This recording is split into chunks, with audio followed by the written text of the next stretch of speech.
আমি চিনাকি কৰাইছোঁ। আমাৰ ইয়াত আছে আমাৰ মানে হেৰি চাইদুৰ ৰহমান খন্দকাৰ।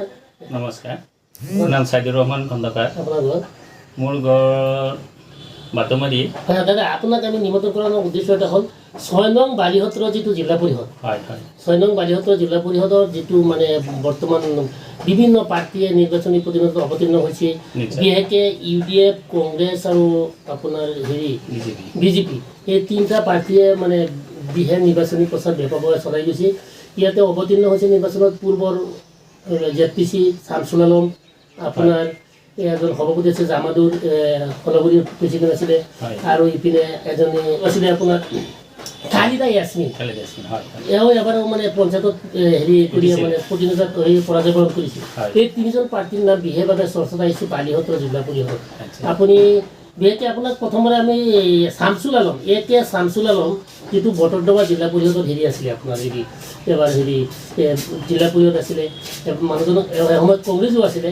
এখেত নিজে প্ৰতিনিধিত্বত অৱতীৰ্ণ হৈছে বালিহত্ৰ জিলা পৰিষদত। আপুনি এই সম্পৰ্কে কি ক'ব? এই সম্পৰ্কে ধৰক এইবাৰ ৰাইজ আগতে যেনেকৈ আছিলে, এতিয়া ৰাইজবিলাক কিন্তু যথেষ্ট সচেতন হ'ল। ৰাইজে যিহেতু পঞ্চায়ত ইলেকশ্যনত ৰাইজে আচলতে দল বিচৰা নাই, ৰাইজে এজ এ পাৰ্টীহে বিচাৰিছে। সেই পাৰ্টী হিচাপত ৰাইজে এটা বিবেচনা কৰি যিটো মোৰ বোধেৰে মই যিখিনি চালি জাৰি পাইছোঁ, ধৰক তেখেতে ২-৩বাৰ পঞ্চায়ত নিৰ্বাচনত জয়ী হৈ, জিলা পৰিষদত জয়ী হৈ যিবিলাক কাম কাজ কৰিছে, মানুহে কাম কৰিলে কিবা এটা আহেই, ভুল এটা আহেই। কিন্তু কিছুমান মানুহ আছে ধৰক বিশেষকৈ UDFৰ পৰা যিজনে টিকেট লৈছে, তেখেতে ৰাজনীতিৰ যিটো অভিজ্ঞ, সিহঁতৰ পৰিয়ালত যথেষ্ট আছে। তেওঁৰ দেউতা 3বাৰ প্ৰেচিডেণ্ট আছিলে, তেওঁৰ ভনী এজনী এবাৰ প্ৰেচিডেণ্ট আছিলে।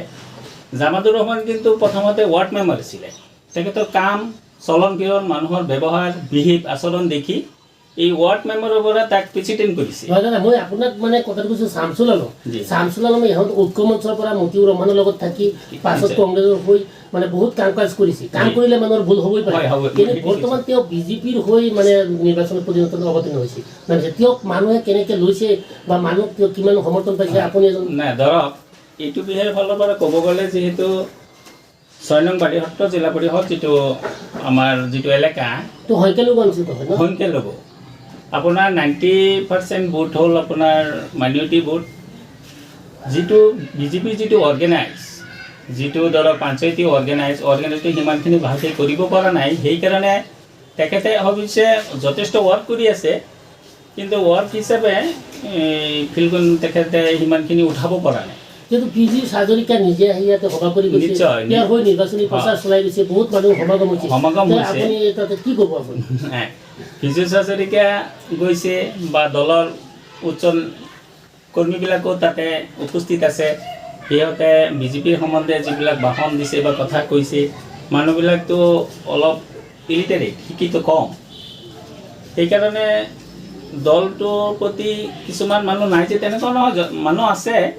কিন্তু জিকাৰ যিটো লাইন সেইখিনি মোৰ মতেৰে মোৰ অংকত নাই। তথাপিও ওপৰ ডুমডুমীয়া যিটো পঞ্চায়ত আছে, ওপৰ ডুমডুমীয়া যিটো পঞ্চায়ত আছে, তাতে আমাৰ মেজৰিটি মানুহ আছে। তাতে চাইছোঁ সকলোকে আকৌ আপোনাৰ BJP পদুমফুলৰ ছবি দেখা গৈছে, তাতে পদুমফুলৰ বেনাৰ পোষ্টাৰিং কৰা আছে, শামছুল আলমৰ নাম লিখা আছে। ওপৰ ডুমডুমীয়া পঞ্চায়তত চাগে মোৰ এটা অনুমানিক ওপৰ ডুমডুমীয়া মানুহে শামছুল আলমক কিবা সমৰ্থন কৰিছে নেকি, বা কি ক'ব আপুনি? ধৰক আমাৰ যিটো বালিহত্ৰ জিলা পৰিষদ, তাত আপোনাৰ 6খন হেৰি আছে, পঞ্চায়ত আছে। 6খন পঞ্চায়তৰ ভিতৰত এখন পঞ্চায়তত আমাৰ হিন্দু কাষ্টৰ ভোট আৰু মুছলিম কাষ্টৰ ভোট প্ৰায় সমানেই ধৰিব পাৰি, যিহেতু এই কেইবাটা ৱাৰ্ড আছে, তাতে মিলি আছে। আৰু বাকী যিকেইটা ৱাৰ্ড আছে বা আমাৰ পঞ্চায়তখিনি আছে, সেইখিনিত আপোনাৰ 100%ই মাইনৰিটি।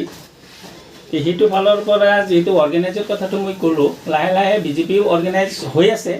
কিন্তু যিমানখিনি হ'ব লাগিছিলে সেইখিনি কৰিব পৰা নাই লাষ্ট মুহূৰ্তত কোনখিনি কিমানলৈকে আগবাঢ়ে সেইটো ক'ব নোৱাৰি মই আপোনাক এটা কথা ক'বলৈ বাধ্য হৈছোঁ যোৱা বছৰ আমাৰ আংগুলতা বাইদেউ যে হেৰি হৈছিলে তাত সেইখিনি ঠাইত মাইনৰিটি ভোট পাই মানে তেওঁ জিকিছিল বুলি গতিকে এইবাৰ শামছুল আলমক তেওঁলোকে গ্ৰহণ কৰিবলৈ নাই বা কেনেদৰে ভাবিছে আপুনি মই সেইটো প্ৰথমতেই কৈছোঁ মানুহে এইবাৰ বৰ্তমান মানুহ অলপ শিক্ষিত হ'ল মানুহে কিন্তু এতিয়া দলৰ কথা চিন্তা নকৰে যে ব্যক্তিৰ কথাহে চিন্তা কৰে বিজেপি হওক কংগ্ৰেছী হওক ইউডিএফি হওক যিজন ব্যক্তি ভাল যাৰ দ্বাৰা সমাজত অঞ্চলত কাম হ'ব তেনেকুৱা ব্যক্তিহে বিচাৰে এতিয়া আপোনাক আৰু এটা কথা ক'ব বিচাৰিছোঁ যিটো খালিদা ইয়াছমিন তেখেত আপোনাৰ হেৰি এইবাৰ প্ৰতিনিধিত্ব অৱতীৰ্ণ হৈছে এখেতক মানুহে মানে কিমান সমৰ্থন কৰিছে বা এখেতৰ সাংগঠনিকভাৱে কিমান আগবাঢ়িছে অলপ ক'ব নেকি আপুনি সাংগঠনিক ফালৰ পৰা মিজানুৰ ৰহমানৰ যিজন ঘৈণীয়েক খালেদা ইয়াছমিন তেখেতো ভাল কিন্তু কংগ্ৰেছে টিকেট দিয়াত অলপ খেলি মেলি হ'ল যাক টিকেট দিব লাগিছিলে তাক নিদি বেলেগক দি দিয়াৰ লগে লগে তাত এটা কণ্ট্ৰভাৰ্চি সৃষ্টি হৈছে যিটোৰ কাৰণে খালেদা জিয়াও যথেষ্ট ৱৰ্ক কৰি আছে তথাপি বলিগটীয়া পঞ্চায়ত আৰু আপোনাৰ গণগুৰি পঞ্চায়তত খালিদা ইয়াছমিনৰ নাম সবলভাৱে উচ্চাৰিত হৈছে তাতে বেনাৰ পোষ্টাৰিং বেছি দেখা গৈছে আৰু কিছুমান ৱাৰ্কাৰক সুধি আমি মানে যেতিয়া গ'লোঁ তেতিয়া সুধিলোঁ তেওঁলোকে মানে খালিদা জিয়াৰ কথাটো অলপ বেছিকৈ কৈছে আপুনি কি ক'ব বেছিকৈ যোনে যাৰ ছাপোৰ্ট থাকে ছাপোৰ্ট হিচাপেতো সি তাৰ গুণ গাবই বিবেচনা কৰিব ৰাইজেহে কিন্তু ৰাইজৰ যিটো মতামত যিটো দেখিছোঁ ৰাইজৰ মতামত হিচাপে মই প্ৰথমতে যে খালেদা জিয়াই হওক শামছুল আলমেই হওক বা জামাতুৰ ৰহমানেই হওক যোনে যোগ্য যাৰ দ্বাৰাতে সমাজত কাম হ'ব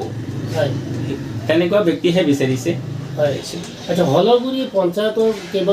মানে জামাতুৰ ৰহমানে আপোনাৰ কংগ্ৰেছী মানুহ আছিলে আমি সকলোৱে জানো তেওঁ DCCৰ লগত জড়িত আছিলে আমাৰ গৌতমৰ লগত জড়িত আছিলে তেখেত সভাপতি আছিলে এইবাৰ কিন্তু তেখেতে টিকেট নাপায়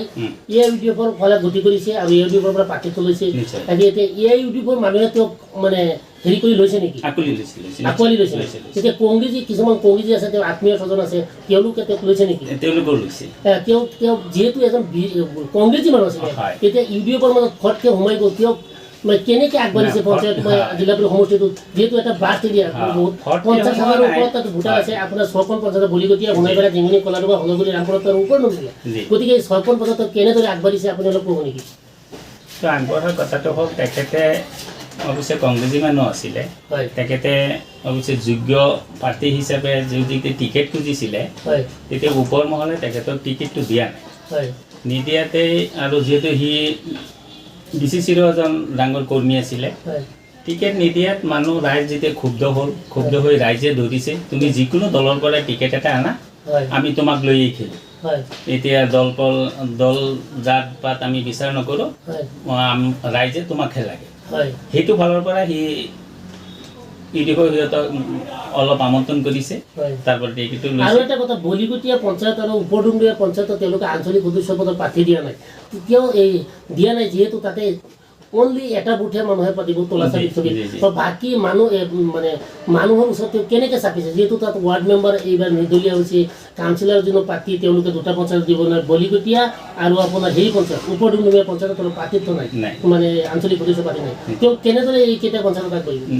মই এইটো প্ৰথমতেই ক'লোঁ এজ এ ব্যক্তি হিচাপে তাক ৰাইজে ভাল পায় সি তাৰ ব্যক্তিত্ব হিচাপে ব্যক্তি হিচাপে তাত গৈছে আৰু মানুহে যথেষ্ট সমৰ্থনো কৰিছে যথেষ্ট ৰেছপনো দিছে তাক মানুহে আঁকোৱালি লৈছে তাৰমানে আপোনাৰ মানে পৰা জানিব পাৰিছোঁ আজিৰ যিটো দিনত বৰ্তমান আজিৰ দিনত যিটো মানে এই বৰ্তমান ভূমিকাত আপুনি মানে কৈছে যে সোণাইপাৰা জিংগনি আৰু ৰামপুৰ সত্ৰ তাতে সবল স্থিতি আছে AIUDF তিনিটা পঞ্চায়ত সবল UDFৰ স্থিতি আছে দুটাত আছে আপোনাৰ হেৰি নিজাম ইয়াছমিন খালিদা দুখন পঞ্চায়তত মানে আগবাঢ়ি আছে এখনত BJP আগবাঢ়ি আছে মানে প্ৰচাৰত এতিয়া মানুহৰ অন্তৰত কোন আছে বুলি আপুনি ভাবে অন্তৰত মই যিটো দেখিলোঁ অন্তৰত কিন্তু এজ এ ব্যক্তি হিচাপে জামাতুৰকেই চবেই আঁকোৱালি লৈছে কিন্তু আমি আমাৰ যিবিলাক সংবাদদাতা গৈছিলে তাতে চাইছোঁ তিনিটা পঞ্চায়ত বিশেষকৈ আপোনাৰ বলিকটীয়া হলপুৰী আৰু ওপৰ ডুমডুমীয়া জি। ইয়াতে চাইছোঁ আপোনাৰ মানে একাংশ ঠায়ে ঠায়ে আপোনাৰ কংগ্ৰেছ বেছি দেখা গৈছে প্ৰচাৰ গছৰ ডালত কিবা মানুহৰ গৃহত বা বিদ্যুতৰ খুঁটিত পৰিত্যক্ত গৃহত বেনাৰ পোষ্টাৰিং দিয়া আছে খালিদা জিয়াৰ আৰু খালিদা জিয়াৰৰ মানে মানে মানে পূৰা হেৰি প্ৰচাৰ চলি আছে ঠায়ে ঠায়ে মানে খালিদা জিয়াৰ জিন্দাবাদ কৈ আছে জি। ঠায়ে ঠায়ে শামছুল আলম কৈ আছে এইকেইটা পঞ্চায়তত এতিয়া আপোনাৰ পৰা জানিব পাৰিলোঁ আজিৰ দিনত প্ৰচাৰত জামাতুৰ ৰহমান আছে জি নিশ্চয় আৰু বাকী দুজনো সমানভাৱে প্ৰচাৰ কাৰ্যত মানে আছে, আগবাঢ়ি আছে আজিৰ দিনত নমস্কাৰ আজি যি সমীক্ষা দিয়া হ'ল এখেত আছিল আমাৰ লাষ্টত আকৌ এবাৰ চিনাকিটো আপোনাৰ দিব নমস্কাৰ মোৰ নাম ছাইদুৰ ৰহমান খন্দকাৰ মোৰ ঘৰ ৩৬ নং বলিকটীয়া গাঁও পঞ্চায়তৰ মই এজন তাৰেই ব্যক্তি ভোটাৰ হওঁ অৱশ্যে ইয়াৰে মোৰে বন্ধু জালালুদ্দিন সাহেবে মাতি আনিছে এই দুই এষাৰ ক'লোঁ তাত যদি কিবা ভুল ভ্ৰান্তি হয় ক্ষমা কৰিব নমস্কাৰ নমস্কাৰ